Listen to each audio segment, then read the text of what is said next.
You know that friend who takes 3 business days to answer a simple, "How are you?" text? The one whose phone is practically an extra limb, yet your message sits in their inbox gathering digital dust? Meanwhile, you literally just saw them like a video of a raccoon eating a grape on TikTok 30 seconds ago. It feels like a micro rejection, right? You start spiraling, wondering if you accidentally offended their entire family. But here's the twist, and I used to make this mistake all the time. Most people who delay replies aren't actually trying to ignore you. In fact, the psychology behind it suggests they might care a little too much. Today, we're breaking down the intentional delayer. We're looking at why some people treat an incoming text like a high-stakes bomb disposal unit. Red wire, blue wire, or just letting the timer run out because they need a nap. We're diving into what your reply speed actually reveals about your brain, your attachment style, why it matters, the face-to-face brain in a digital world. Here's the problem. Our brains weren't built for smartphones. Evolutionarily, we are wired for face-to-face conversation where the average response time is about 200 milliseconds. When we're in person, silence signals danger or social exclusion. But digital communication has introduced artificial delays. When someone takes 4 hours to reply, your unconscious mind interprets it as if that person just stood there staring at you. It triggers what psychologists call communication performance anxiety. But for the person on the other side, that delay is often a survival mechanism. Insight 1, the optimized arousal strategy. Some people have a nervous system that is highly sensitive to stimulation. Every notification is a ping to their dopamine system. While an extrovert gets a dopamine parade from a buzzing phone, an intentional delayer might experience it as a psychological overload. So, research shows your electrodermal activity. That's just a fancy way of saying your skin's electrical intensity, especially if you've been waiting for it. For some, that spike feels like a hit of excitement. For others, it feels like a threat to their peace. They delay the reply because they need to come back down to a baseline before they can think. They aren't avoiding you, they're protecting their environment. At home with their phone on Do Not Disturb, they finally have the remote control.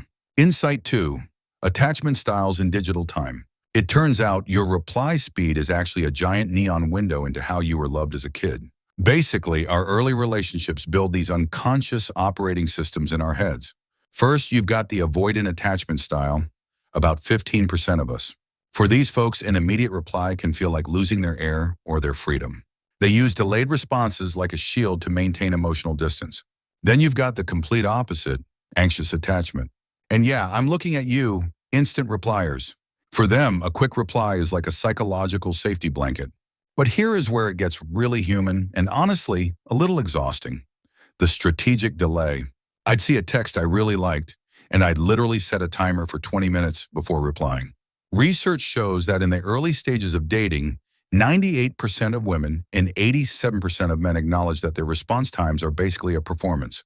We're all out here overthinking drafts and deleting them 6 times because we're terrified of the asymmetrical power of the chat. Once you've been together for over a year, the emotional charge of a delay usually drops off.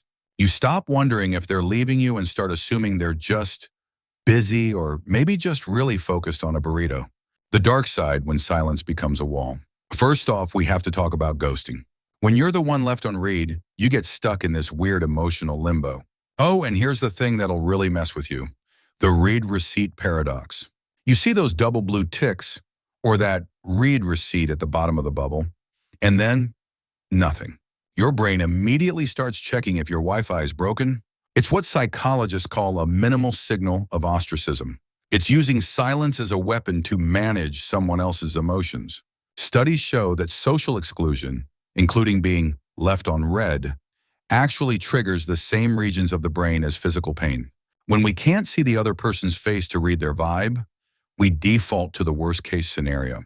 In the real world, if I asked you a question and you just stared at me for 4 hours without blinking, the growth building a secure connection. First, realize that being needed isn't the same as being valued.